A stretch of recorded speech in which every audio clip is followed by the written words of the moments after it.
Thank you, I'm Sue-Ann, and falls to my lot to chair this next session. It's interesting because the first person I'm introducing isn't here. So, the first person is Lizzie Bennett on Anne Gilchrist, as you can see on there, and it's pre-recorded, so she'll be talking a voiceover to her slides, and there will be time after it for any questions, which I'm going to ask Peter Snape if he can field, perhaps, because Lizzie isn't here. But if there are comments that are pertinent, I wonder if someone could write them down and they could be passed on to Lizzie.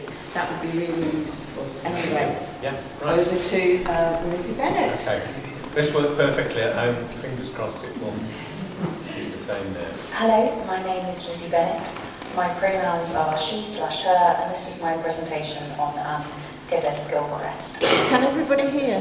No. I'm registering to be with you all in Manchester today. Hello, my name. Just escape that and turn the volume right up. No.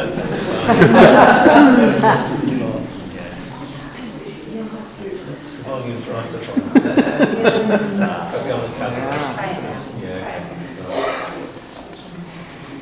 Hello, my name is Lizzie Bennett. My pronouns are she/her, and this is my presentation on Geddes Gilchrist and the women of the Sussex Weald.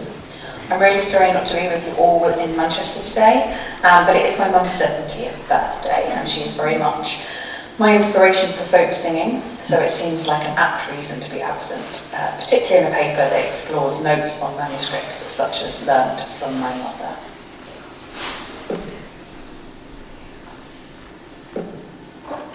In this presentation, I will cover a brief background into my interest in women and folk songs.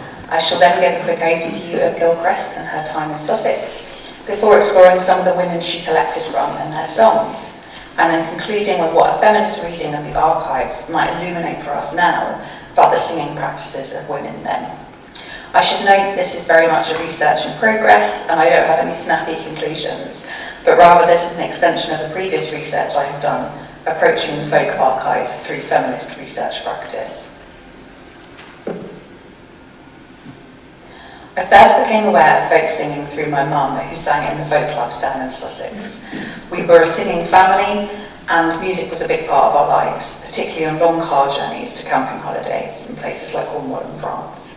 I was also, like all middle-class hippie children from Brighton, a member of the woodcraft folk, where singing was integral to our environmental and social education.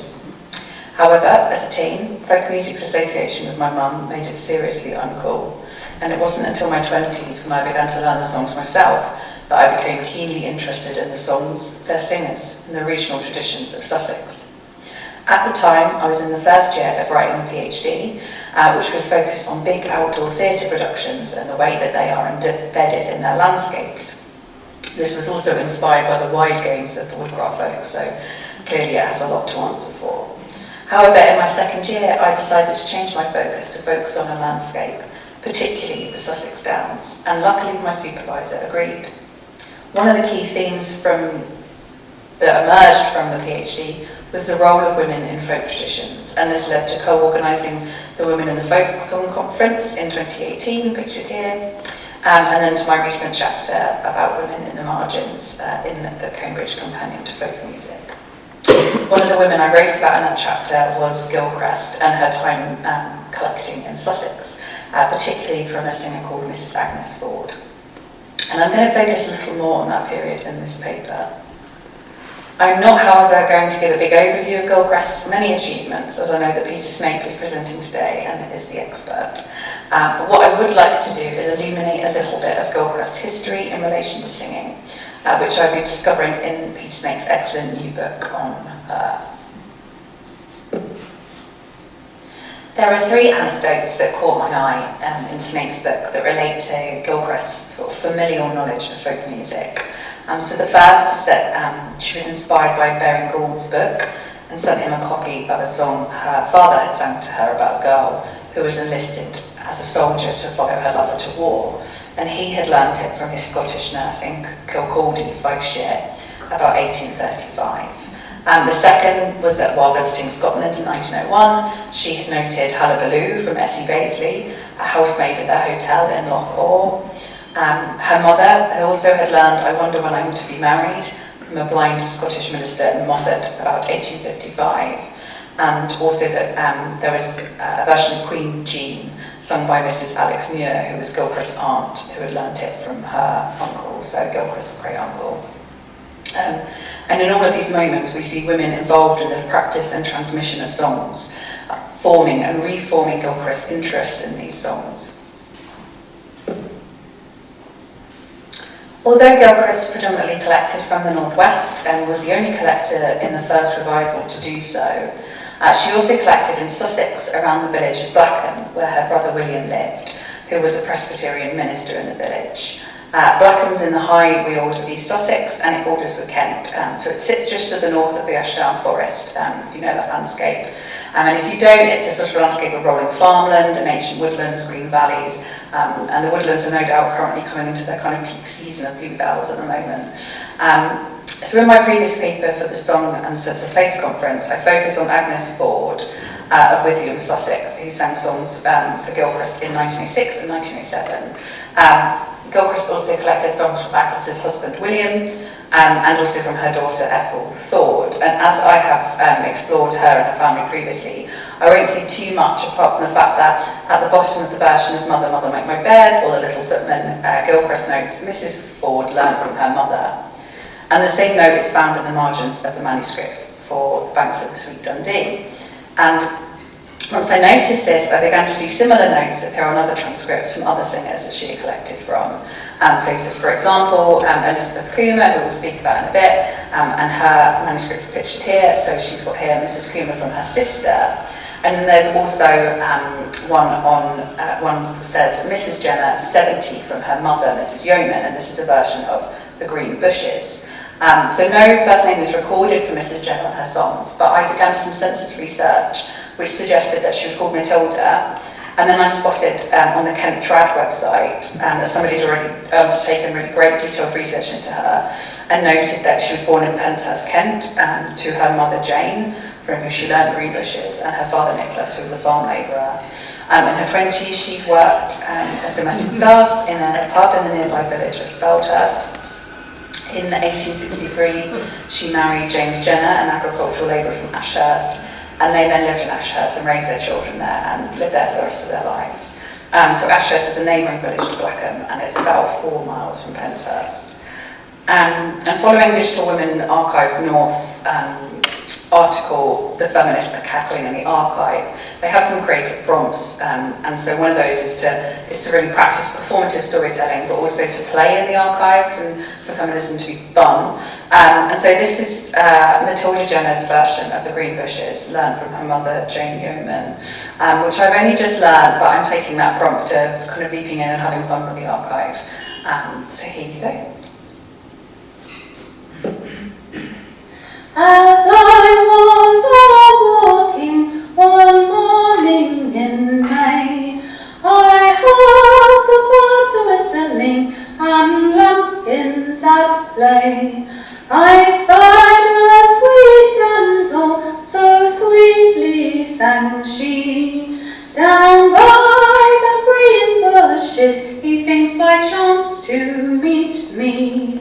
Why are you loitering here, my sweet pretty maid?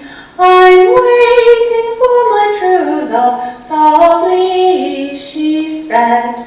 Shall I be your true love, and will you agree to leave your own true love and follow after me? I'll buy you fine beavers and fine silken hose. I'll buy you smart petticoats, or flounce to the ground. I'll buy you fine jewels and live but for thee, if you'll leave your own true love and follow with me. I want none of your beavers, nor fine silken hose. I am not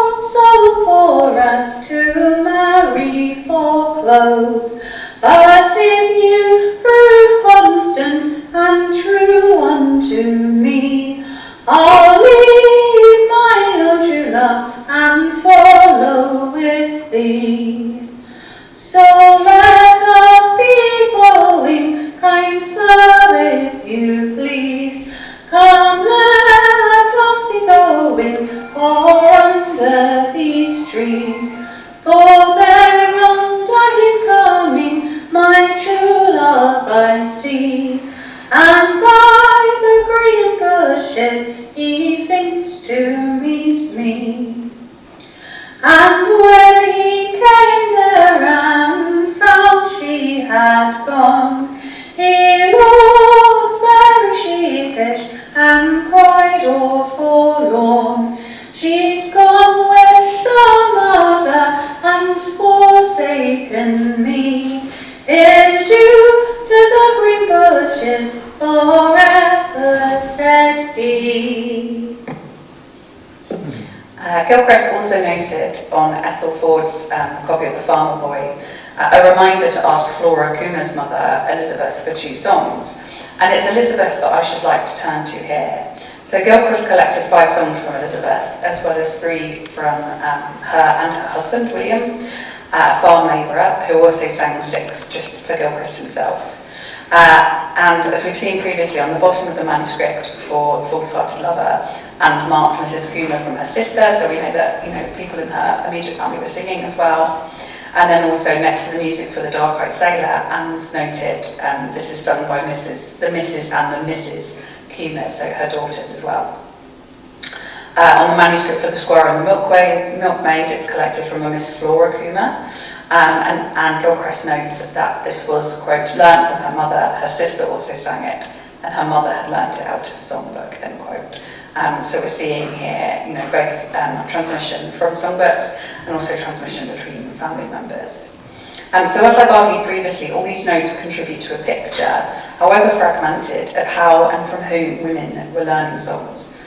Sisters, mothers, friends, aunts, maids, books, but also beyond the folk archives, it's also local and family research that can give us a bit more about these singers and their lives. And this is certainly the case for Elizabeth, because very luckily her great-grandson Richard has recorded family history and both his own and others' recollections of his family on the Blackham website, the Blackham Social History website. And he's also provided pictures, and he's very kindly said I could use one here. So this is Elizabeth with 2 of her daughters, I'm not sure which 2, and 3 of her grandchildren. So while census records illuminate certain aspects of their lives, such as Elizabeth had a role listed as home duties, oral history can provide colour and detail for the lives of these women who sang these songs. And this is really true for Elizabeth, who's described by Richard on the Blackham website thus. So, quote, Elizabeth was a hard worker, Elizabeth was also a hard worker, though most of her tasks were centred around the cottage. Only 5 foot tall, she was a large woman with a ruddy face who wore her hair swept up in a bun. She controlled the household budget, keeping her money in a tea caddy for safety. As well as her housework, making and repairing the family's clothes and bringing up the children and the latter of her 2 grandchildren, Elizabeth was a village midwife, often walking miles in all weathers and at all times of day and night to deliver the children of Blackham, even though she had received no formal training, and it was Elizabeth also who was called in to prepare the bodies for the undertakers when people had died. In addition, she took in washing from some of the wealthier local families at the big houses, which she would do for just 1 shilling and 6pence, and it was far from an easy process, so the task was spread between the scullery sink and a windowless wooden shed outside the back door, in which was housed the copper, a bowl built into a brick structure under which the wood fire was lit to heat the water. The washing would be rinsed thoroughly in the scullery sink to get out the worst of the dirt, rubbed all over with sunlight soap, and put into the copper, where it was brought to be stirred round with a short wooden pole. From there, it was back to the sink for rinsing. Then the whites would be transferred to a tin bath of water, into which tablets of Reckitt's blue wrapped in cloth would be put to make things like sheets even whiter. Ladies' pinafores and other similar items would go into another bowl for starching, and then everything would be carefully put through a hand-ground hand-wound mangle to squeeze out water, making sure things like buttons didn't get broken. Then, before everything was hung on the line to dry, and then once it was dried, it was immediately dampened down again to allow Elizabeth to iron it. A skilled process in its own right, she always had 3 flat irons on the go at any time, 2 heating on the stove whilst the 3rd was in use, because it was vital that the temperature was just right, because too cool would not remove the creases and too hot and the washing could be scorched. Elizabeth would gauge the right temperature by holding the iron close to her cheek, just as there was no temperature-controlled steam irons. So there was no modern ironing boards either. So Elizabeth would put a heavy brown blanket on the living room table. She'd then cover it with white sheeting and iron on that. Despite all these hazards, every Monday and often days in between, Elizabeth would produce immaculate laundry for her family and many of the local households. Then in the evening, she would light the oil lamp, do more sewing. She'd listen to the children reciting scriptures they had learnt from Sunday school, and then she would teach them cards like dominoes or card games. Writing to Lucy Broadwood about her work collecting in Sussex, Gilchrist reminds her that, quote, "It was you who encouraged me to write notes, and you can easily strike out what you consider superfluous or over-elaborate. But far from being superfluous or over-elaborate, I would argue that these notes afford us vital pieces of information on the women who were being recorded from and who they were learning their songs from. These crucial notes can also be further illuminated through census records, family and oral history, and sustained archival research. For example, whilst collecting in Sussex, she also included songs from a Mrs. Amabel Ludlow of Beech Green Park. So Gilchrist collected 3 songs from her, 2 of which have notes on where she learnt them from. So Little Sir William was learnt from a Miss Blythe, and Lord Lovell from her old family nurse.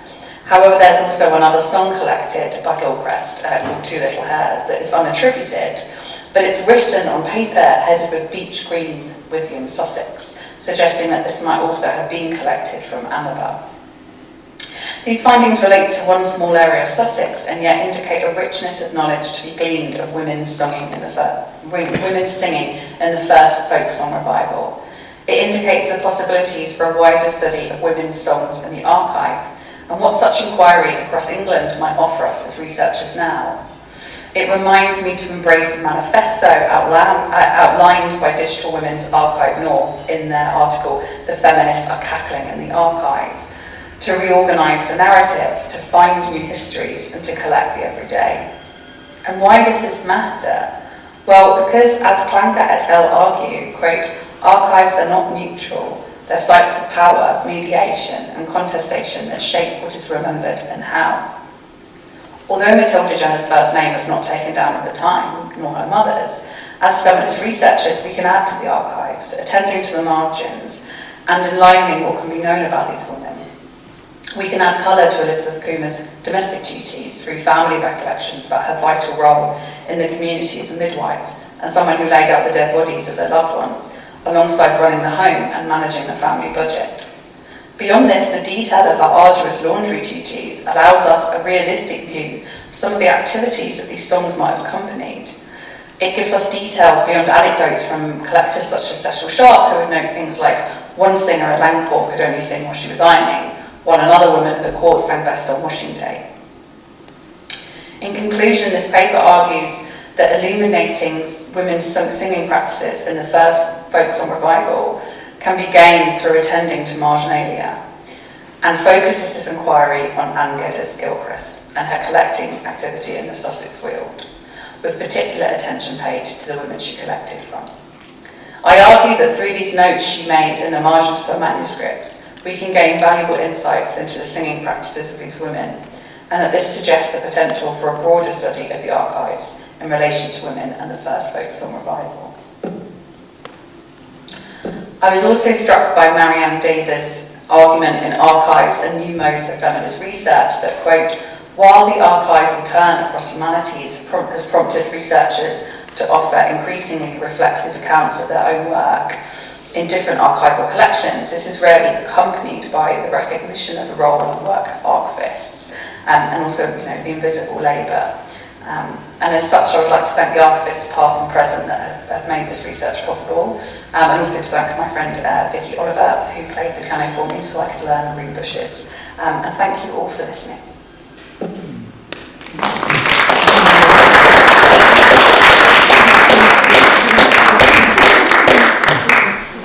How to make one feel old in one easy lesson. The arduous laundry procedures, as described, are exactly what most of my grandmothers did.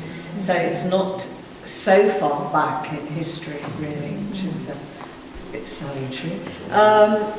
Has anybody got any questions either related to observations on feminism and archiving, or on Gilchrist, in which case I'll direct them to Peter. Or any comments? Gosh. Hooray. I do have a comment which is just towards the end there. Liz was saying about the women who were best singing when they were doing the laundry or ironing or whatever. And Sarah Macon, who was a big source singer, and mother of Tommy Macon also in the north, she liked to be recorded singing when she was doing the housework. So the collectors went into her with her tape recorders. She couldn't sit down. She had to be doing the housework when they were recording, so she could remember the songs. So well, was that common, I wonder, with men, if it was an song? One thinks of shanties, obviously, but there must have been other men who sang while they worked. Lots of singers. I'm not sure I've heard it so much from men, but it does seem to be a thing with women who probably learned the songs from maybe their mothers who were doing housework or doing something. it in that same context. Yeah. There is a lot that there are a lot of gaps we do need to fill in. You're right, and Julia, you brought up some of those, the transmission by women. Anything on Gilchrist though? Anything particular? I mean, you're going to be, getting the full works about Gilchrist a bit later. No, that's great, because we're keeping well to time. We're slightly ahead of time. So I'm absolutely delighted to introduce somebody who's here today. This is Marta Ruus. And I'm not going to even try to pronounce the rest of what it says about her talk. But it's to do with runo singing in the Baltic states. Mia comes from Estonia, and it is something I'd never heard of, and I'm guessing quite a few people here too. Mia.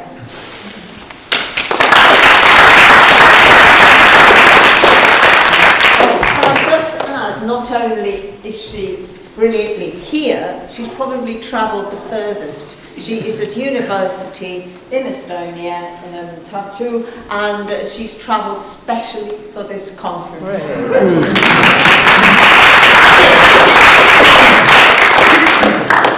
And I'm really glad and thankful I could. As you can hear, I'm just recovering from an illness that made it quite suspicious if I even could travel. I'm much better now. The voice isn't quite there yet.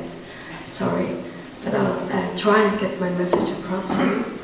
My heroine's name is Mai Kravtsov. She comes from the parish of Kuusalu in Estonia. And she was called the great runosinger of the region. And I'm looking at her through archives and research throughout the last 2 centuries. She's seen here on this photo fixing fishing nets. She would also recite her songs, only ever with work in her hands. Because there's a saying in Estonian that only a man would ever sit with idle hands in his lap. But just a small introduction into runosong, as well, as you all probably haven't heard of this. This is a traditional singing style common to the Baltic Finnic peoples around the Baltic Sea.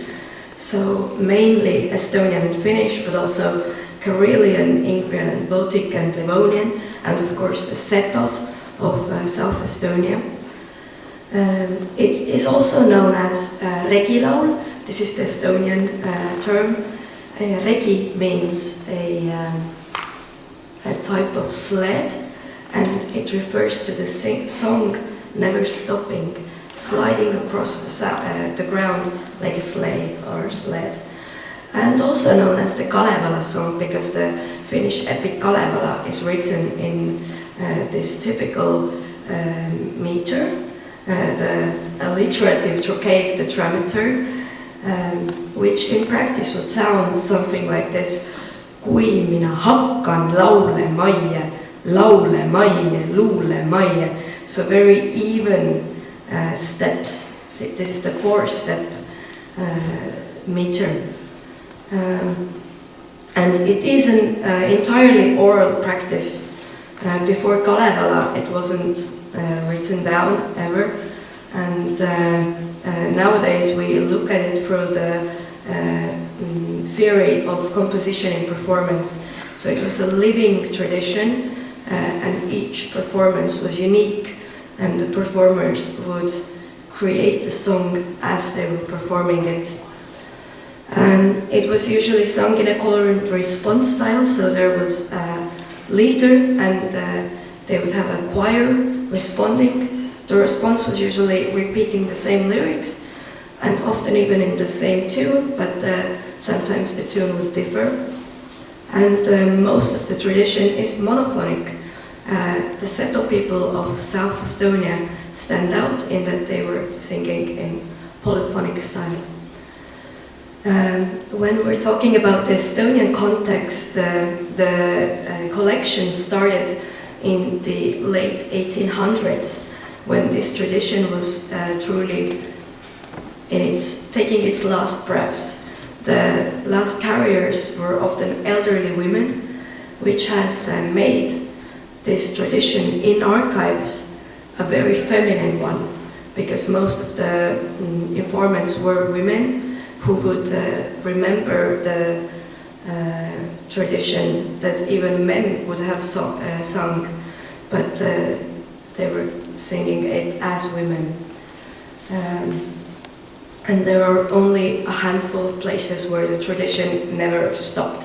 One of those is the Kihnu Island on the west coast of Estonia, and the other is the much mentioned Seto people here in this dark blue in the southeastern corner of Estonia, where it truly never stopped. They have carried on this tradition to modern day. However, in most of Estonia and Finland, we consider it a stopped tradition, so it was revived based on these archival materials that were gathered starting from the end of 19th century and up until the middle of 20th century.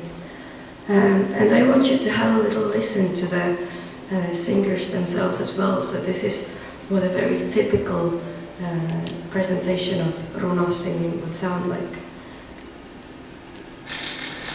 Tehke lahti laiatukseen, tehke lahti laiatukseen, lahti laiemat verävät, lahti laiemat verävät, sisse sitiset tulevat, sisse sitiset tulevat, kaleriset kapsattavat, kaleriset kapsattavat, tere tere uudet langud, tere tere uudet langud, ei me enne olleet langud, ei me enne olleet langud, nüüd me languksi laume, nüüd me languksi laume, tuttavaksi me tuleme, tuttavaksi me tuleme. And maybe some of you caught the catching of this last couple of syllables. This is also a very traditional aspect of this singing. It's called lega, you take over the last couple of syllables. And this also creates this feeling of never-ending, constant sliding. But just a little context. Estonia here in the northeast of Europe, with Russia to the east, and yes, it is scary every day, and Latvia to the south, and Finland up north. The region I'm from is northern Estonia, Kuusalu, the same parish as Mai is from. The center of study for this type of singing is here in Tartu, the university I study at, and which houses the Estonian folklore archives, one of the biggest collections of folklore texts in the world.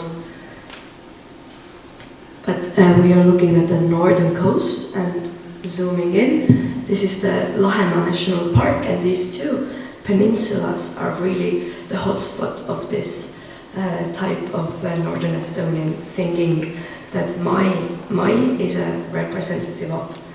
So Mai Kravtsov, the subject of my master's thesis, here as quite an older lady, when folklorists started visiting her, was born, raised, and lived and died in Liutaja farm in Tapola village in Kuusalu parish.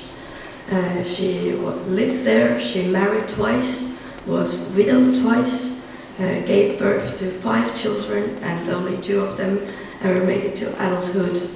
She was not formally educated, but could read, and read she did. She read a lot, lots of religious literature, and this has done a lot of service to the image that she cultivated amongst folklorists as a very well-educated woman. But truly, she was a farmer and a wife of fishermen, and also served her local community as a folk healer and midwife. Her runo songs came from early childhood, when she would work the manure fields, and she learned them from older toilers there.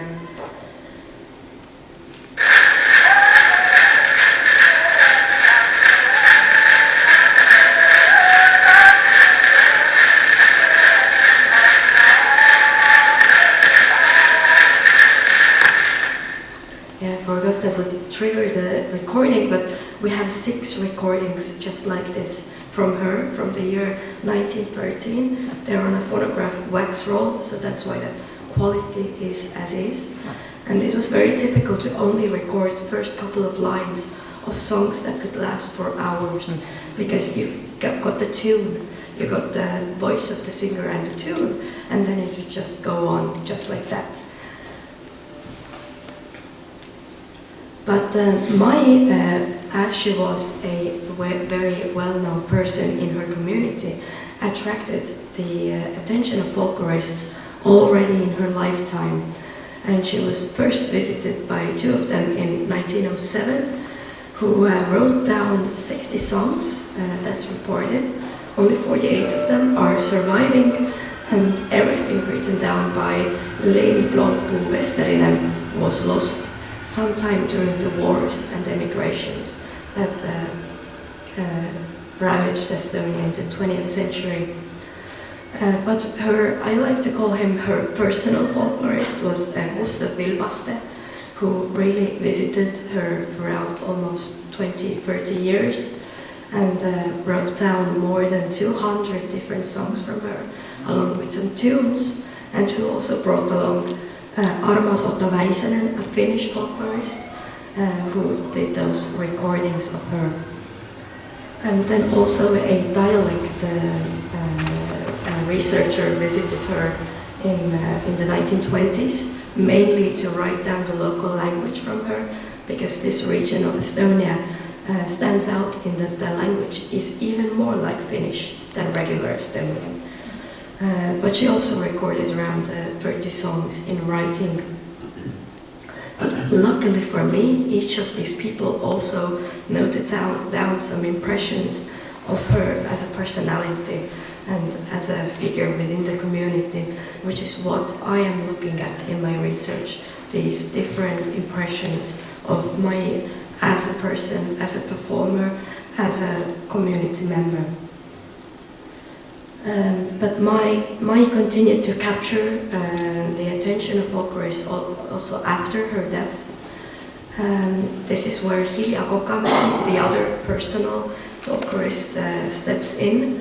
She also wrote her master's thesis in 1950s on Mai's repertoire.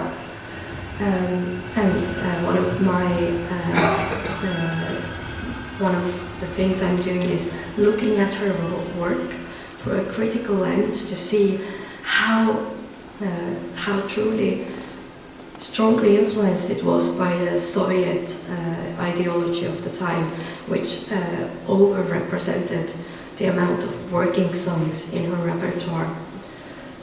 She definitely had to do that to be able to work in this field at the time. But I wonder, did she really believe what she was writing? And she did so very convincingly in her thesis. She tried to paint Mai as a really creator of high art and culture, which was the leading ideology in Soviet folkloristics. But the fact that folkloristics was a ideologically positive field in Soviet Estonia meant that further fieldwork was conducted throughout the 20th century in the area, which is actually when we get some information from the locals, the people who knew Mai and interacted with her. And this is really the first time we get any voices in there that aren't folklorists with their own ideologies and agendas. And what's important about Hilja Kokamäki as well is that she had a very long-lasting and deeply personal relationship with Mai's granddaughter, Marta Kravtsov, who was really one of the very last runosingers, as we consider them. She had learned her songs from her grandmother, but I think her relationship painted a lot of Kokamäki's scholarship in that it was highly positive always. And in the 21st century, we get some new voices in Estonian folkloristics. My personal teacher, Janika Oras, wrote her thesis, PhD thesis in 2008 on Marta Kravtsov, the granddaughter, but also interviewed a lot of the relatives during her fieldwork, and we get some more insight into Mai's personality as well. And Liina Saarlo, another colleague of mine from the archives, in her 2023 paper was the first to bring attention to a sort of family feud in the village where Kravtsov's neighbors, Salströms, had actually had quite a negative view of Mai during her lifetime and found her too attention-seeking, annoying, lacking in homework, over building a relationship with folklorists. And she really brought my attention to the fact that the folklorists are the ones who create the representation of a singer. So I am really trying to gather a view of Mai that brings some balance to this very highly positive image that the folklorists painted. She was always described as very good-looking, put together, even though she was very old at the end of her life. She was highly educated, even though no official education. Pious and peace-loving woman, hard-working, had a great memory, which of course she recited almost 300 songs. She must have had a great memory, but she was also very welcoming and open-minded, which is considered even unusual to the coastal people that she was part of. But when we look at these recallings of some neighbors and community members, there are other adjectives that she was described with. She could excessively drink at the parties and weddings she visited. She was sometimes rough and overly straightforward. And these memories really reveal a strained relationship with her neighbor's daughter and daughter-in-law. So I like to look at this picture of her and try and imagine all of these different sides of a woman within her. And this is my time and all I've got to tell you, and I'm really excited for your questions and remarks. Thank you.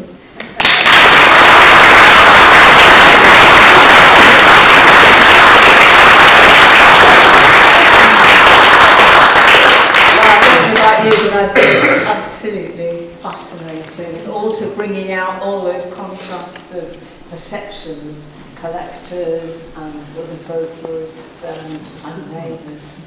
And I'm sure there must be questions. Please ask David. Can you tell us a bit about the songs? What was they about?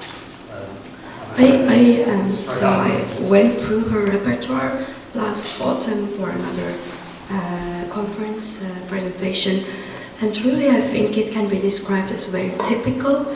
She had songs from like all of the different types of songs we consider when studying runasong. So working songs, healing songs, walking songs, but also what we call lyro epic ballads. So these epic stories that of mythical tales or views of the world. So I would describe it as a typical, well-rounded runosinger's repertoire. Thank you, that was so interesting. I was curious about, you mentioned that one of the folklorists was very close with her granddaughter, but Mai had a very strained relationship with her daughter. Was that, and her daughter-in-law, was the granddaughter who was friends with the folklorist later, was she just like the daughter of one of those people? She was the daughter of Mai's surviving son. Her son and daughter were the ones taking care of her in her elderly years. And when there was a period when Mai couldn't talk to the folklorist because she was under the care of her daughter, who kind of forbade it, because she had joined a new religious movement that was very pious, and she actually forbade her mother from singing the old songs. Oh wow, but then the granddaughter didn't have that same opinion. No, she was, her father was my son, and she grew up a lot under the care of the grandmother, and the religion didn't come into play until she was already a grown woman, so she wasn't really affected by that strange relationship. Thank you. Family, say. Hi, that's really interesting. Thank you very much. I was really struck by the amazing picture that you had, and the two sides, you know, the positive and the negative, and the picture of her. Do you know who took the picture? Because it feels very, it looks quite sort of angelic, doesn't it? I wondered if, so sorry if I missed that. Oh, it's Armas Ottovaisen, the one who also did the recordings, the Finnish folklorist. And just as a side note, Estonian and Finnish folkloristics are very tightly tied. It started earlier in Finland, and the beginnings of Estonian folkloristics were highly influenced by the work already done in Finland. So Armas Ottovaisen was one of the ones who came from Finland kind of to teach Estonians to do folkloristics. So a lot of the early recordings we have are done by him. The photographs are by him because he had the technology actually. The phonograph was brought over from Finland.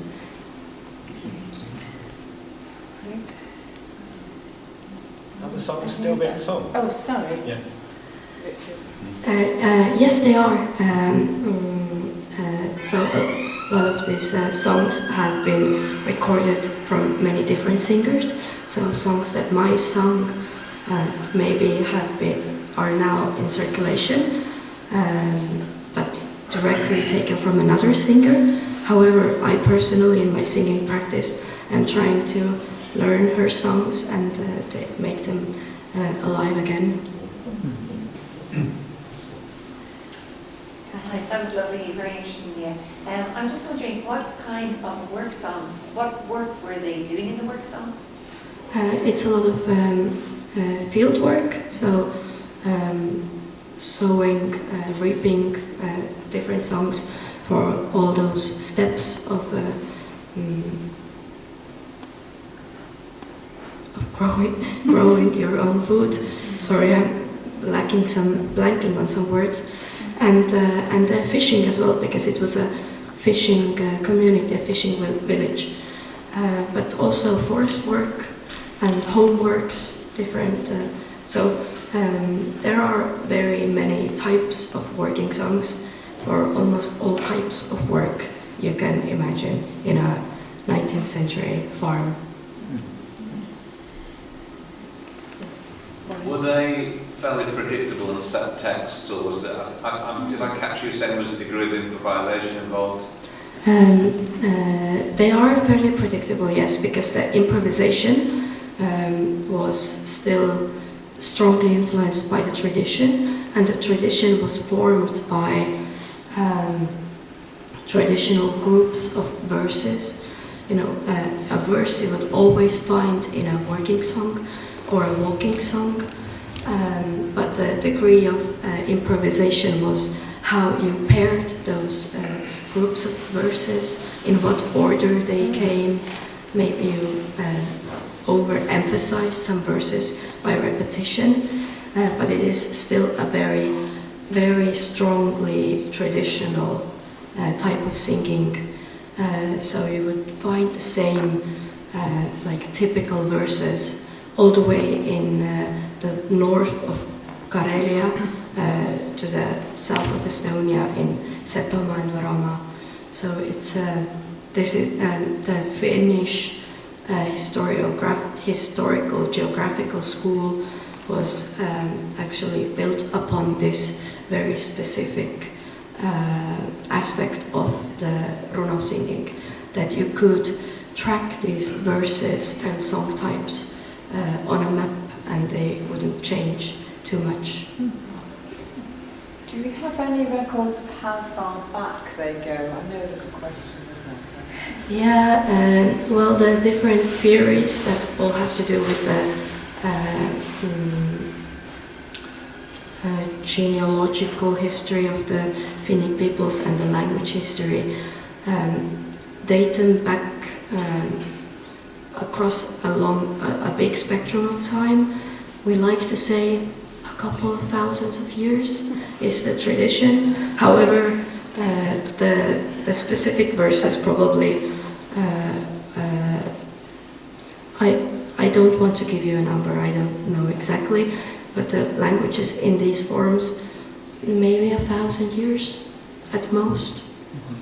At most. I think that's this question. Yeah, at the risk of introducing politics. Kravtsov is a Russian name. Was that common at the time, or in the area? Or?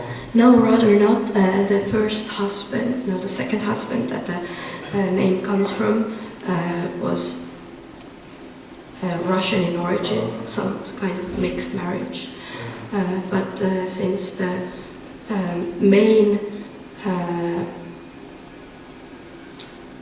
market roads of North Estonia went over to Narva and St. Petersburg, then there was interaction amongst Russians and Estonians and other indigenous peoples of the area. So it could happen, it's not too typical, but it could happen. And actually,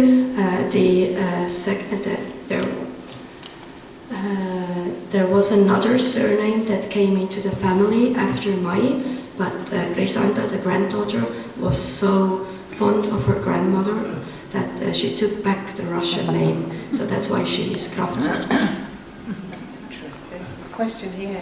I've got a sort of comment or observation, and that is that it seems as if that folklore in Estonia is a very big. We know so much about this person. It's incredible, which we as I've noticed, in England it's not that common that we know so much about the singers and and that also that this woman, it is a woman that has got so much attention in the scholarship. I find it really fascinating. It's not really a question, it's just something. Comment. Well, but I noticed how much attention and how much is known about this one woman. Is that unusual?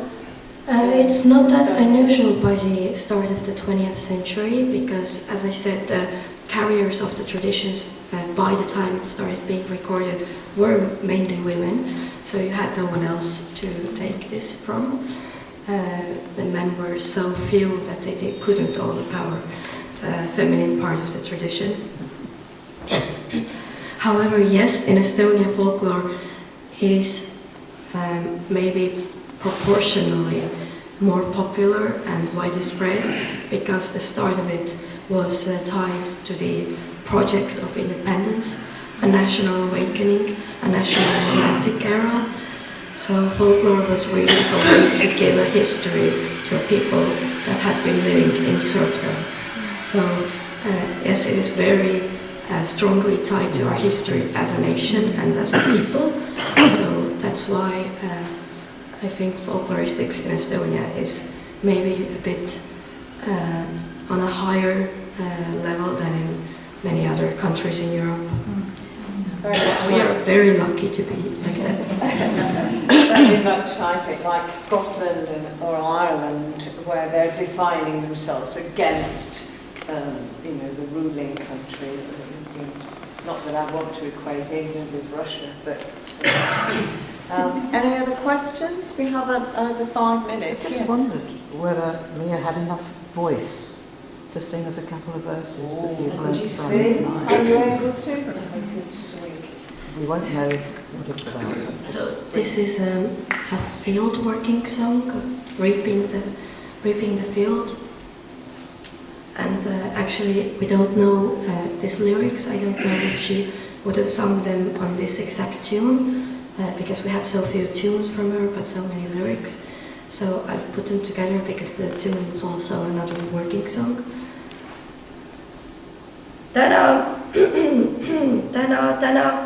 Täna me lõikame rukki välja, täna me lõikame rukki välja, homme lõikame ohra välja, homme lõikame välja, tuuna homme nisude välja, tuuna homme nisude ja taga homme kaera välja, taga homme kaera välja, siega kemme siega kemme tommakemme tommakemme tottakemme tommakemme takkemme and stop.